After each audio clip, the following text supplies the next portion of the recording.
Everyone, welcome back to our channel RGET education. আমি দিশা শর্মা। তো C এর আজকে হচ্ছে সেকেন্ড ক্লাস। আগের দিন তোমাদেরকে বলেছিলাম, মানে সি এর বেসিকটুকু বলেছিলাম জাস্ট, যে সি কী, কেন কাজে লাগে, অ্যাডভান্টেজ কী কী, ফিচার্স কী কী। তো আজকে নতুন টপিক বলেছিলাম শুরু করব, সেটা হচ্ছে ডেটা টাইপ।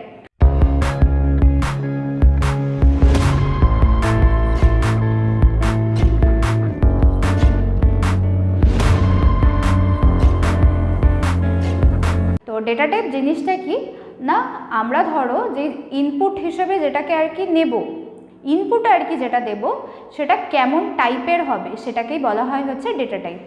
তো তোমাদের একটা চার্ট দেওয়া হলো, তো তোমরা ওখানে দেখে নাও যে ডেটা টাইপ কি, তাহলে তোমাদের একটা আইডিয়া হয়ে যাবে।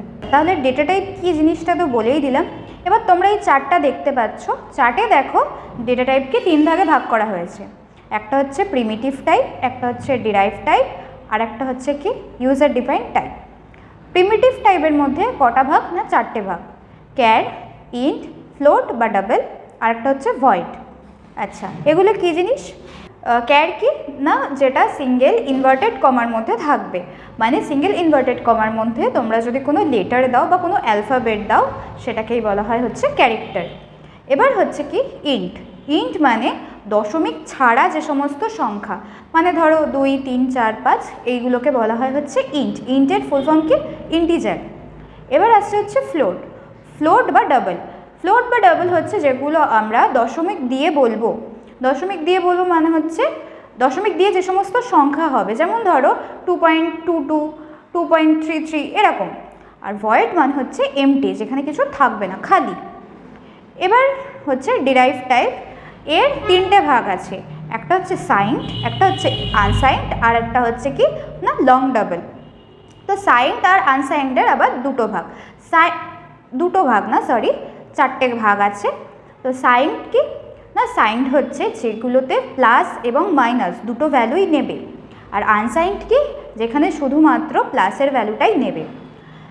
বুঝলে? এবার কি বলছে না, সাইন্ডের চারটে ভাগ কি কি না, signed char, signed short, signed int আর সাইন্ড লং।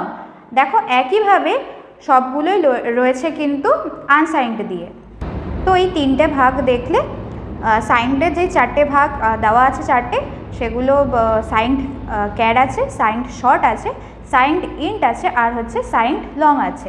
তেমনই দেখো আনসাইন্ডের ক্ষেত্রেও সেম জিনিসই আছে, আর লং ডাবলটা ওটার কোনো ভাগ হয় না। এবার কি ইউজার ডিফাইন্ড টাইপ। এর মধ্যে দেখো পাঁচটা ভাগ আছে। একটা হচ্ছে স্ট্রাকচার, একটা হচ্ছে ক্লাস, ইউনিয়ন, ইনাম, আর হচ্ছে টাইপ ডিফ। এবার এগুলো নিয়ে এগুলো এক একটা টপিক, তো এগুলো নিয়ে পরের ক্লাসে আলোচনা করব, ঠিক আছে? তো এর পরে দেখো আরও একটা ডেটা টাইপের চার্ট আছে, কি না ওটা হচ্ছে রিয়েল আর ইন্টিজার হিসেবে। তো তোমাদেরকে একটাই কথা বলবো যে এটা হচ্ছে বেসিকদের জন্য, মানে বেসিকদের জন্য বলাটা ভুল, বেসিক এইটা। তো তোমরা ওপরের যে আমি চার্টটা করেছি সেটা তোমরা ফলো করো, এটার থেকে ওটা বেটার হবে। তো এরপরে দেখো একটা তোমাদের ডেটা টাইপ দিয়ে দিয়েছি, সাইজ দিয়ে দিয়েছি, রেঞ্জ দিয়ে দিয়েছি, আর ফরম্যাট দিয়ে দিয়েছি। তো জিনিসটা কি দেখো, ওপরে যেগুলো আমি বললাম যে শর্ট, ইন্ট, ওর সাইজ আমি বলে দিয়েছি, মানে বাইটসের হিসেবে। তোমরা অনেকেই জানো, মানে মেমোরি পড়তে গিয়ে তোমরা অনেকেই দেখেছো বা জানো হয়তো, যে বাইটস আর বিটসের কনসেপ্ট তোমরা অনেকেই জানো। তো 1 বাইটস কি না, 1 bytes is equal to 8 bits. তো এগুলো ওই বাইটস আর বিটসের ওপর ভ্যারি করে। তো চলো দেখা যাক যে কীভাবে আসে বা কেন হয়। তো ফার্স্ট আমাদের কি বলেছে না, শর্ট ইন্ট। শর্ট ইন্টের সাইজ কত না 2 বাইটস। রেঞ্জটা কত, -2^15 থেকে -0 to 2^15 - 1। এর দেখো নিচে একটা আমি হিসাব করে দিয়েছি, মানে 2^15 এর যে হিসাবটা সেটা আমি করে দিয়েছি, তোমরা দেখে নাও।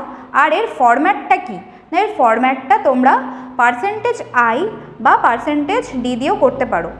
আর একটা লিখেছি, তবে %dটাই বেশি ইউজ করা হয়। এবার এগুলো কোথায় ইউজ করবে না, যখন তোমরা কোডিং করবে তখন কিন্তু এই ফরম্যাটগুলোই তোমাদেরকে মানে ফরম্যাট যদি দেওয়া থাকে কোডিংয়ে, তাহলে তোমরা বুঝতে পারবে যে এটা শর্ট ইন্ট বলেছে না লং ইন্ট বলেছে, এটা বুঝে যাবে। এরপরে আছে আনসাইন্ড ইন্ট, এর সাইজ কত না 4 বাইটস, রেঞ্জটা দেখো লিখে দেওয়া হয়েছে, আর ফরম্যাটটা কি না পার্সেন্টেজ ইউ, মানে তুমি যদি কোডিংয়ে পার্সেন্টেজ ইউ দাও তাহলে ওটা কাকে ডিফাইন করবে না আনসাইন্ড ইন্টকে ডিফাইন করবে। এরপরে আছে হচ্ছে সাইন্ড ইন্ট, এর সাইজ কত না 4 বাইটস, রেঞ্জটাও তোমাদের দেওয়া থাকলো, আর ফরম্যাটটা কি পার্সেন্টেজ জেড ইউ। এবার লং ইন্ট কত না লং ইন্ট হচ্ছে 4 বাইটস, মানে কত 32 বিটস, মানে আমি আগেই বললাম যে 1 bytes is equal to 8 bits, তাহলে 4 বাইটস ইজ ইকুয়াল টু কত হবে না 32 বিটস। তো এর রেঞ্জটা দেখো লিখে দেওয়া হয়েছে, আর ফরম্যাটটা কত না পার্সেন্টেজ এলডি বা পার্সেন্টেজ এলআই। এবার কি না ফ্লোট আসছে, ফ্লোটও সেম সাইজ, আচ্ছা রেঞ্জটাও দেওয়া থাকলো, আর ফরম্যাটটা কি না পার্সেন্টেজ এফ। তোমাদের এখানে সত্যি কথা বলতে তোমাদের কোডিংয়ে বেশিরভাগই লাগে হচ্ছে শর্ট এন্ডটা লাগে আর হচ্ছে ফ্লোটটা লাগে। এরপরে কি আছে না ডাবল আছে, ডাবলটা একমাত্র হচ্ছে 8 বাইটস বা 64 বিটস, রেঞ্জটা দেখো দিয়ে দেওয়া হলো, আর ডাবলের ফরম্যাটটা কি না পার্সেন্টেজ এলএফ। তো আজকের ভিডিওটা এই অবধিই ছিল।